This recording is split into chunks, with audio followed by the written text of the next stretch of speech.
안녕하세요. 코딩 개구리입니다. 자, 이번 시간에는 fetch를 통해서 API 호출하기를 한번 해볼 건데요. 이 fetch가 뭐냐?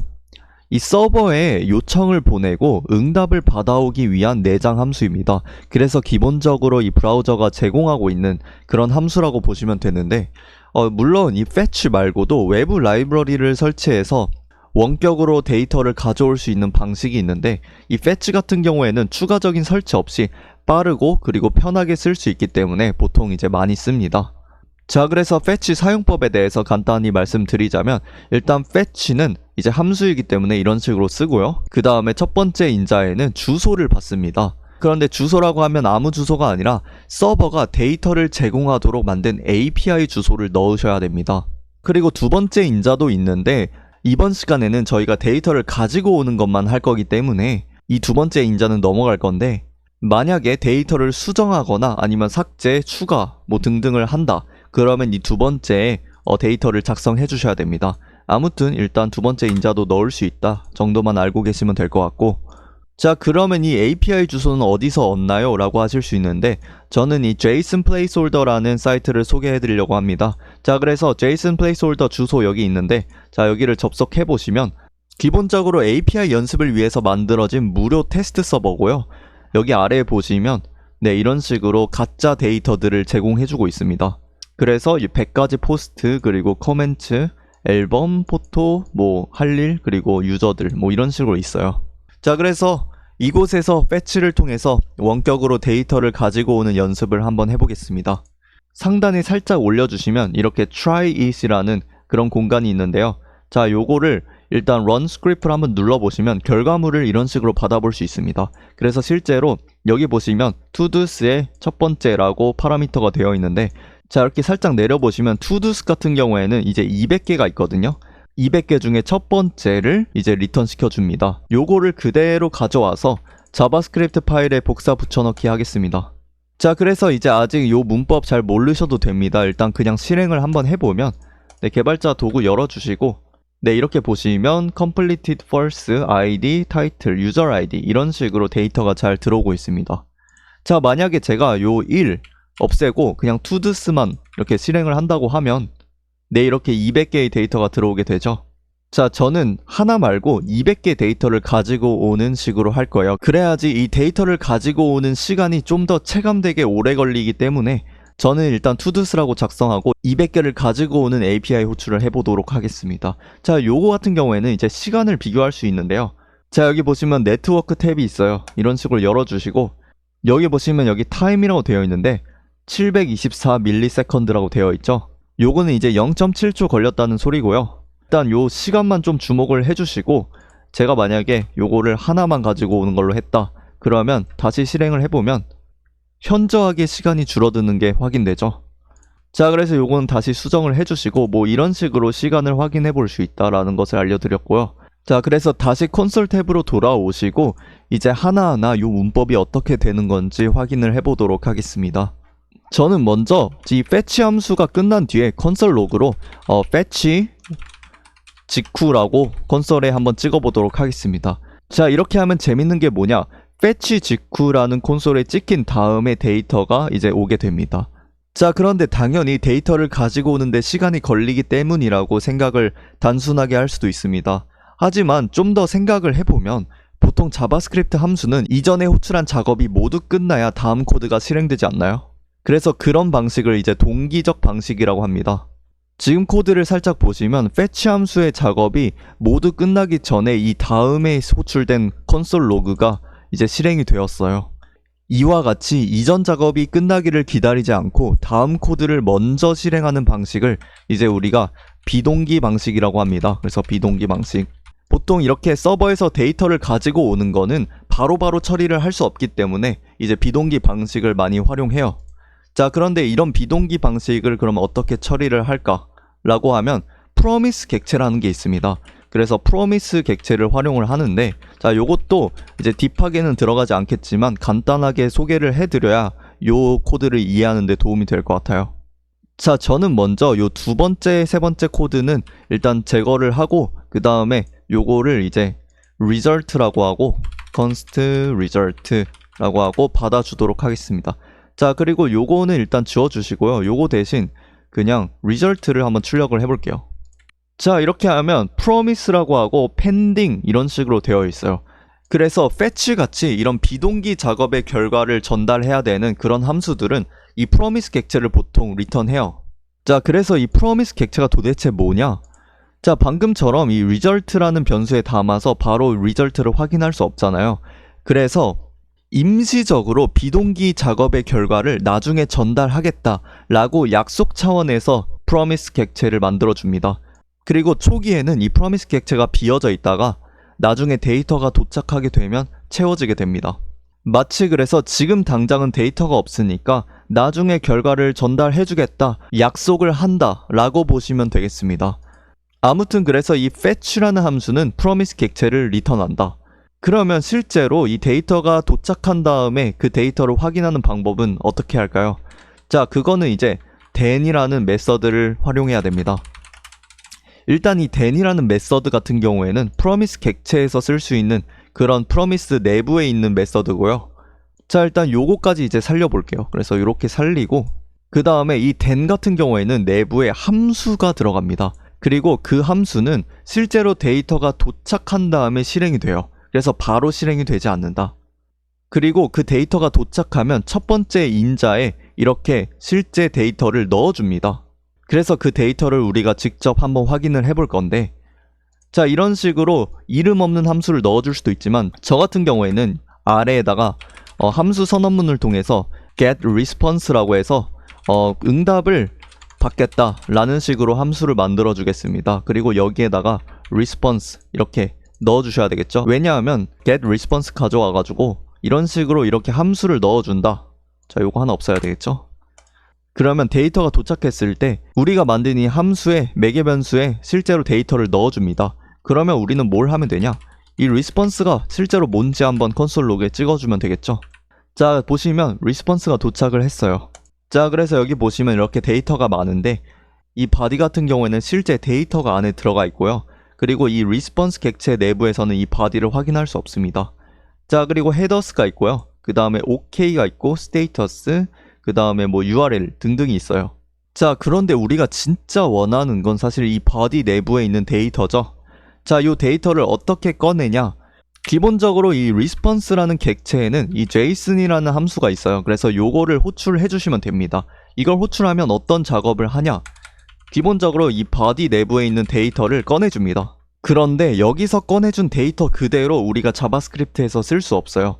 왜냐하면 이 데이터는 기본적으로 이 JSON이라는 형태로 저장이 되어 있습니다. 서버와 클라이언트가 이제 데이터를 주고받을 때 공통된 형식을 사용해야 되기 때문에 이렇게 JSON으로 통일해서 사용합니다. 자, 그런데 이 JSON 같은 경우에는 그대로 자바스크립트에서 쓸 수 없기 때문에 자바스크립트 객체로 변환을 해줘야 돼요. 자, 그래서 이 두 가지 작업을 이 JSON이라는 함수가 해줍니다. 자, 그리고 이 함수 같은 경우에도 이제 바로 처리가 되지 않고 어느 정도 시간이 걸립니다. 그래서 이 함수 같은 경우에는 비동기 작업을 수행하는 메서드라고 볼 수 있어요. 비동기 작업을 수행하기 때문에 당연히 promise를 리턴하고요. 그래서 일단 저는 요 데이터를 리턴하겠습니다. 자, 요 데이터를 리턴하는 이유는 그러면 여기에다가 추가적으로 체이닝을 통해서 then을 한 번 더 적어줄 수 있어요. 그래서 body에 있는 데이터를 자바스크립트 객체로 변환이 끝났다. 그러면 실제로 저희는 이번에는 getData라는 함수를 만들 겁니다. 그래서 getData 하고, 자, 여기에는 데이터를 받을 거예요. 그래서 getData를 여기 안에다 넣어주시면 되겠습니다. 이렇게 getData 하면 데이터가 들어오겠죠. 그래서 저는 여기다 콘솔 로그로 데이터를 한번 찍어보도록 하겠습니다. 자, 그러면 실제로 이렇게 데이터가 들어오고 있죠. 자, 그 다음에 저희는 이제 에러 처리를 해줄 겁니다. 에러 처리를 어떻게 할 수 있냐?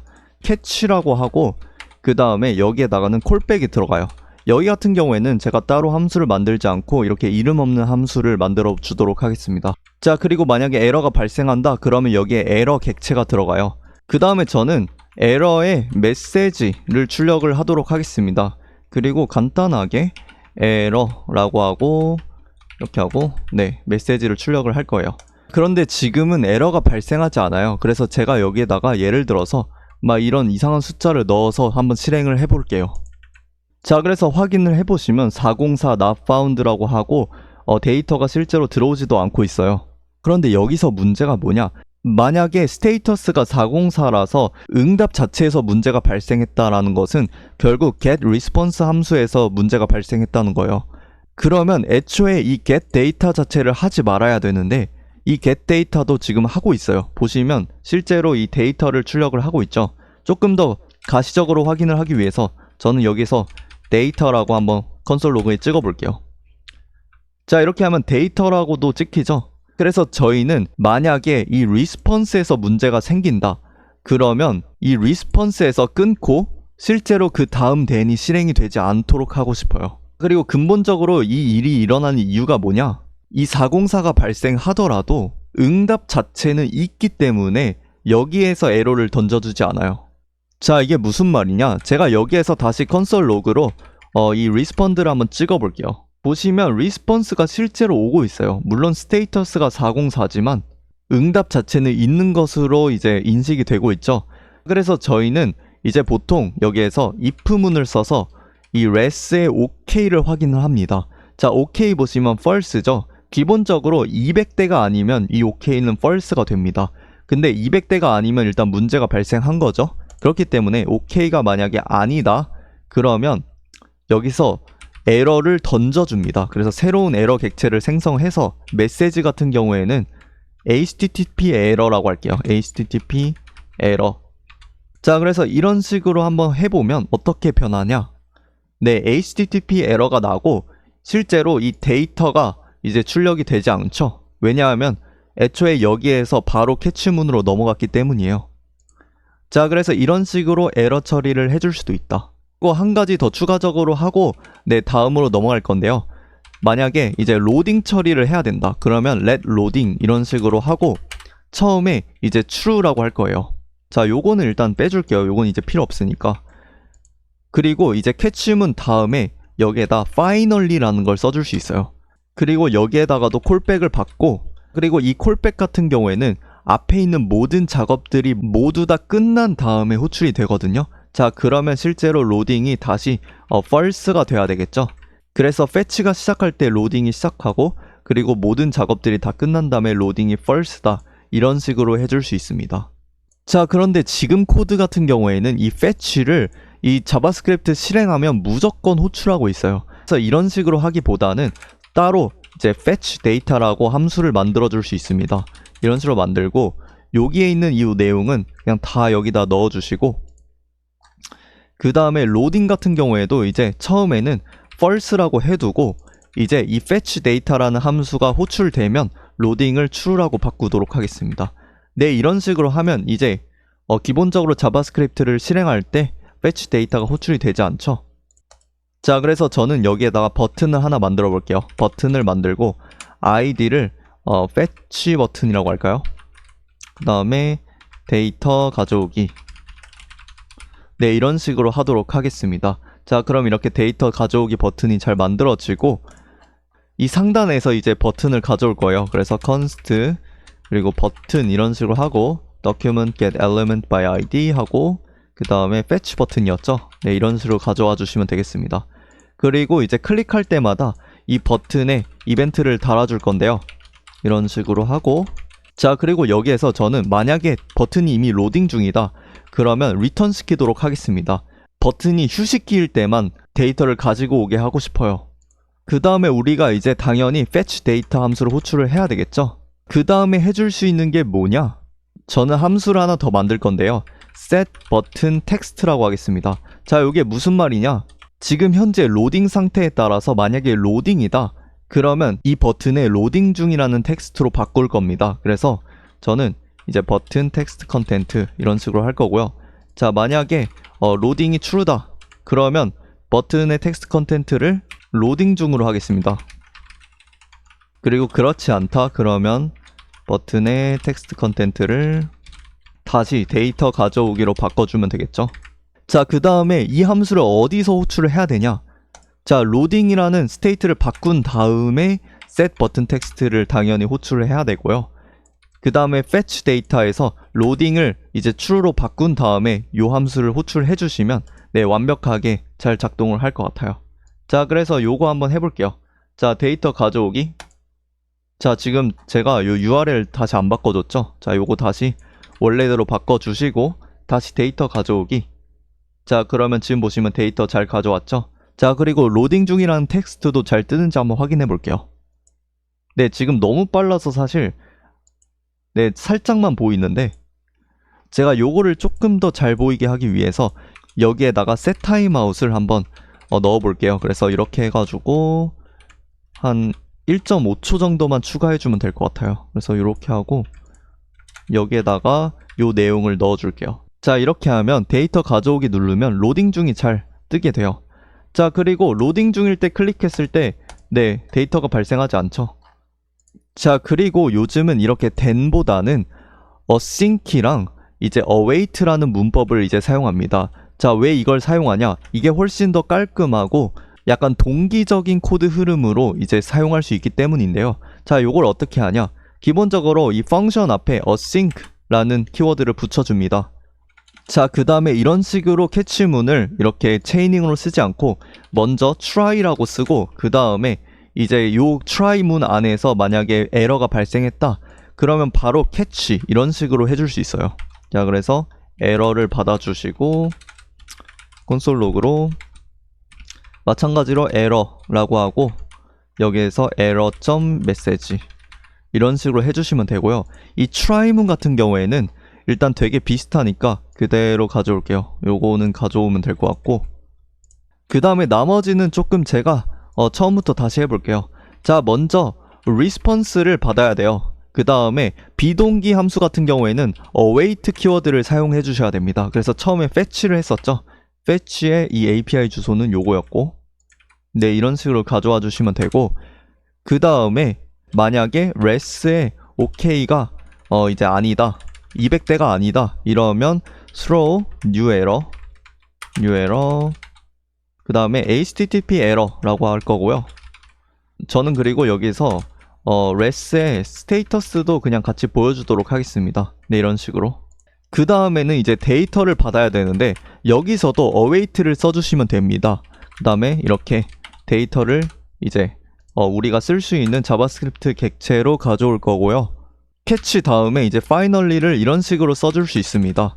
그래서 요것도 이제 set timeout을 잠깐 쓸까요? 자, 요거 그냥 복사를 해주시면 될 것 같은데 이런 식으로 복사해서 여기다 넣어주시면 됩니다. 자, 그리고 요 아래에 있는 요런 것들은 이제 다 빼주셔도 되겠죠?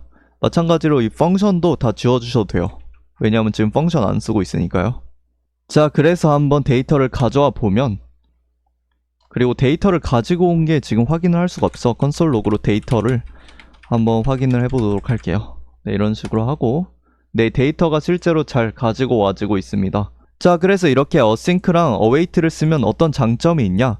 사실 한눈에 보기에도 장점이 보이는데요. 일단 비동기 코드를 더 읽기 쉽고 관리하기 쉽게 만든다는 것입니다. 자, 그리고 이 코드 자체가 위에서 아래로 읽히는 뭔가 동기적인 흐름으로 코드를 작성할 수 있기 때문에 더 이해하기 쉽고요.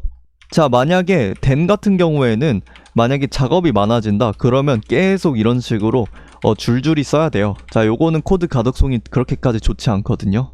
그래서 이제 요거를 더 쓰는 것을 추천드릴게요. 자, 아무튼 이번 시간에는 이 fetch를 통해서 원격에서 데이터를 가지고 오는 그런 비동기 작업을 한번 해봤습니다. 그래서 간단하게 동기와 비동기가 어떤 개념이고 실제로 프로미스 객체를 어떻게 활용하는지 그리고 마지막으로 async이랑 await 키워드를 사용해서 좀 더 간편한 문법으로 데이터를 가지고 오는 방식도 한번 확인해 봤습니다. 오늘 배운 개념은 앞으로 많이 사용할 거기 때문에 꼭 기억해 주셨으면 좋겠고요. 저는 다음 시간에 뵙도록 하겠습니다. 감사합니다.